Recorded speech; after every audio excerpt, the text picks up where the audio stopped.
Okay, so this man is about to confront his significant other about her cheating, potentially being pregnant right now by a different man, and even his child of 6 years potentially not being his because of cheating. And I want you guys to see how she responds to him, okay?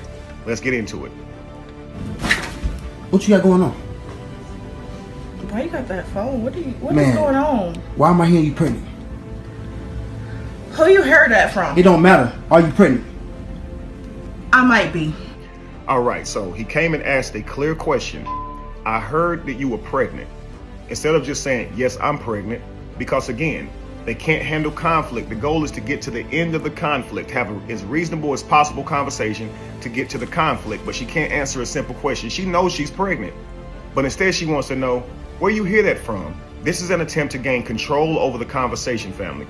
All right? I might be. Why play games?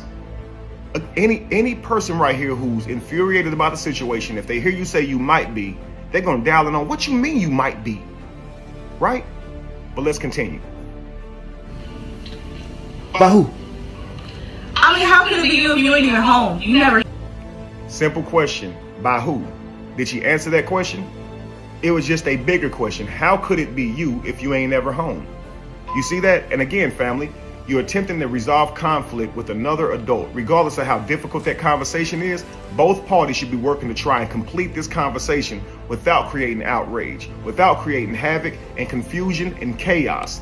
When there's only one partner that's trying this and the other person is trying to be deflective, trying to misunderstand, trying to be deceitful, trying to get out of being accountable, you are not going to have a conversation.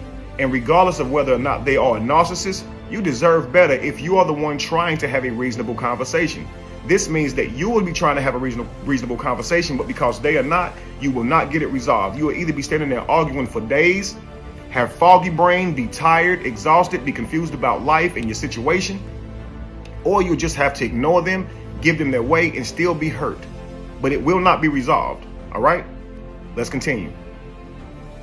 So I don't even see you. I gotta call you, pencil that in, to even have time with you. So you say... See, deflect and attack. He asked a question about her being pregnant. Who is it by? Well, how could it be you? And now it's, you don't do enough for me, you don't give me attention.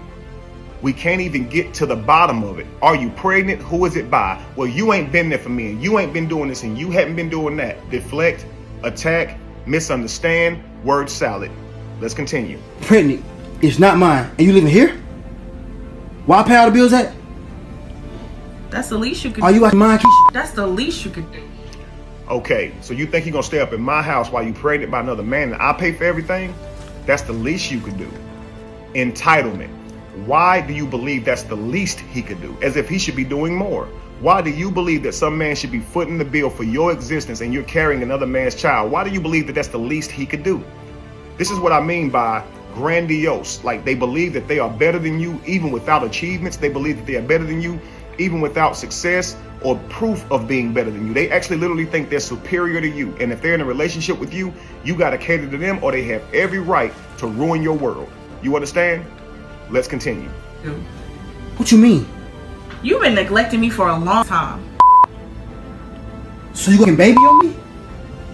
I gotta hear from your record. How you even hear it from her anyway? Why y'all talking in the first place? That That's don't what matter. I mean. That's the stuff that I've been talking about. That's So she's about to get into where they change definitions and manipulate the terms and, you know, use these euphemisms to try and say something else when really we know what you just did. All right. But he just said, you talking about talk, but you went, you always pregnant. You got a baby in your belly and you talking about talk. The reason she's talking about talk is because she don't want to be accountable to the thing you just said, that she's been covering this up and manipulating and lying. You understand? And here's where she is lacking empathy. She cares nothing about what this man is feeling inside. He just found out she was pregnant, potentially by somebody else. So that means that he just found out he was cheated on. She is not acknowledging any of that. She's only saying, let's talk about what you did to me or didn't do for me. So now what he didn't do becomes bad behavior. And what she did was just a simple reaction to being neglected. It's his fault, i.e., right? But let's go back so we can get to this next part. Watch this. Talking. When was you gonna say it anything? was a secret. You just didn't know about it. So what is that called? A secret. It's called, you was out of the loop. You just needed to be out of the loop. But you in my got a whole kid together. Is that my kid? So it's not a secret, but you just needed to be out of the loop. So use a euphemism. Out of the loop, keep him out of the loop means keep it a secret. Keep it from that person means keep it a secret. But this will frustrate you, man, because you'll be sitting here like, how you gonna sit here and say you ain't keeping secrets, but then on the flip side, like you really was, and you'll be upset about a whole different thing. And if you focus on that thing, they win, because now you're not talking about the cheating and carrying this baby and not telling you and all this cheating she's been doing behind your back. Now you're talking about secrets and if it's a secret or not. You understand? And they will never, ever be accountable to what you're saying. Let's continue. Is that my kid? We could find out. We can call Maury if you want to call Maury. Is that my kid? We can call Maury if you want to call Maury. So you saying it's not my kid? I'm saying it's a possibility. That a 6-year-old is not my kid? When have you spent time with me? When have you... You see that? So now he's asking about his current child, the 6-year-old. Is that my child? We could call Maury. Is that my child? You're talking to another adult here, trying to get reason, trying to get an understanding. You understand? Are you telling me my child of 6 years isn't mine?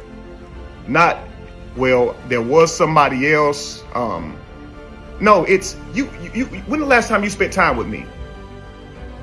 Yo, I just asked you, was my 6-year-old child mine? Can you understand how a man would feel if he's raised this child for 6 years and is now wondering if it's his? She's not going to speak to that. She just want to know if he's been spending time with her. When did he spend time with her? So this is overlooking what he is saying. So it appears that this person doesn't love you, doesn't care about what you're going through, and what you're trying to do is make them care by telling them stuff. But when they don't care, it's only going to infuriate you, make you feel unloved, unheard, unappreciated. And people in relationships like this report that they are the loneliest they've ever been when they are in this one person type relationship where they can never get validation or love or sincerity from their partner, no vulnerability from their partner. They say that they're lonely as hell, lonelier than when being single.